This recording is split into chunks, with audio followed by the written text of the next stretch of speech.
Olá! Hoje a gente vai mergulhar em alguns textos bem antigos para explorar um contraste.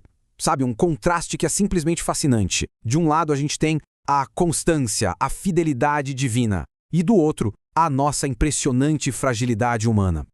E para começar, vamos com uma pergunta que, olha, acho que todo mundo já se fez em algum momento da vida, né? Por que a gente repete os mesmos erros? Seja assim, em grande escala, na história ou na nossa vida pessoal mesmo. Parece que a gente fica preso num ciclo repetindo os mesmos padrões. Por quê?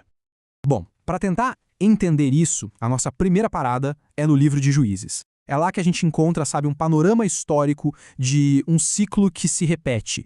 E se repete de uma forma bem dolorosa e bem previsível, na verdade. E olha só onde tudo começa, com o esquecimento. É isso. Surge uma nova geração que simplesmente não conhecia a sua própria história.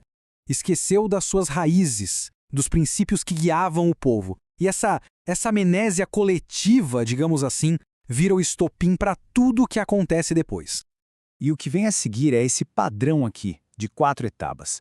É quase um roteiro, sabe? Primeiro, o pecado. O povo se afastava. Daí vinha a consequência, a opressão. Eles acabavam nas mãos dos inimigos. No meio do desespero, vinha o arrependimento, o clamor por socorro. E aí, finalmente, a libertação. Um juiz, um líder, era levantado para salvar todo mundo. A paz até voltava, mas o problema é que nunca era por muito tempo. E essa é a parte mais trágica, né? O ciclo sempre recomeçava. Era só o juiz, o líder, morrer, que a memória do povo parecia que se apagava de novo. E lá iam eles de volta para os mesmos erros. E muitas vezes de um jeito ainda pior que antes. Era um verdadeiro ciclo vicioso de esquecimento e sofrimento. Ok, agora a gente sai dessa escala gigante de uma nação inteira para mergulhar num momento bem mais pessoal, bem mais íntimo. Um momento onde essa mesmíssima fragilidade humana se manifesta de um jeito, nossa, muito poderoso. E aí fica a pergunta, né? Será que essa fragilidade, essa tendência de esquecer e de falhar, é só um problema lá dos povos antigos? Ou será que é uma característica profundamente humana que, no fundo, todos nós compartilhamos?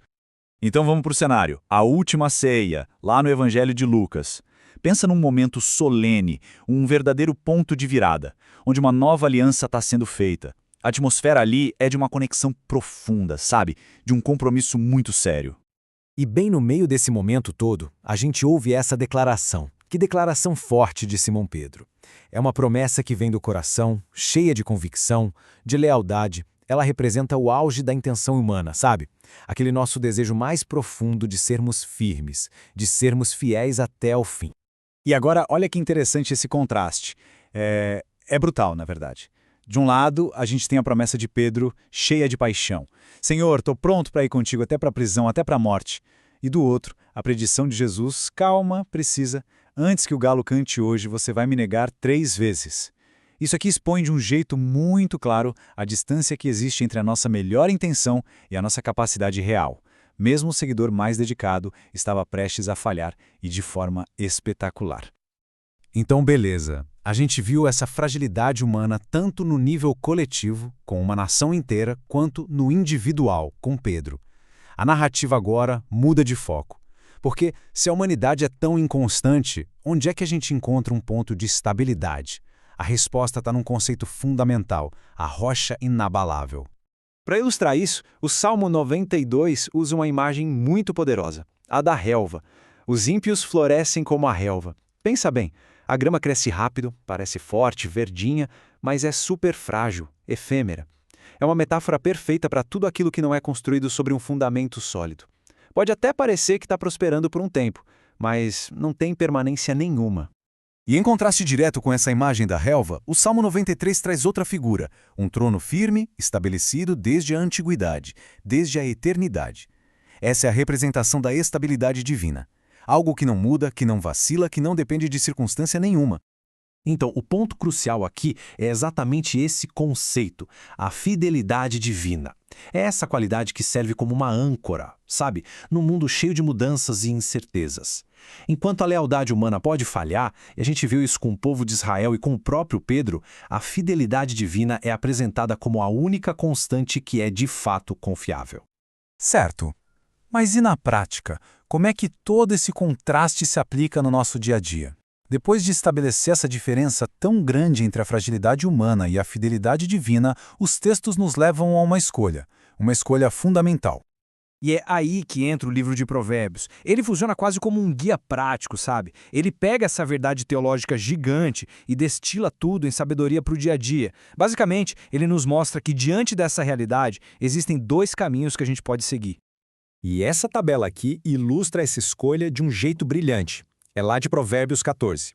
De um lado, a gente tem o caminho sábio, a pessoa que constrói a sua casa, que anda em retidão, que teme ao Senhor.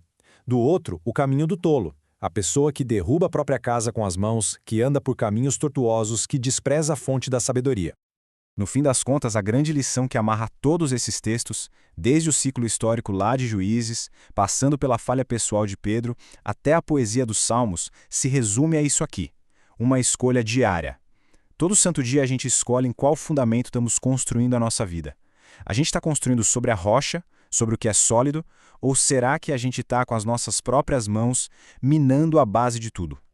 E com isso, a gente fecha o círculo. A gente volta para aquela pergunta do começo, mas de um jeito um pouco diferente. A pergunta não é mais só por que a gente erra. Agora é uma questão de ação. Hoje, agora, nas nossas decisões, nas nossas atitudes. Qual o alicerce nós estamos escolhendo construir? A resposta para essa pergunta, bom, ela define tudo.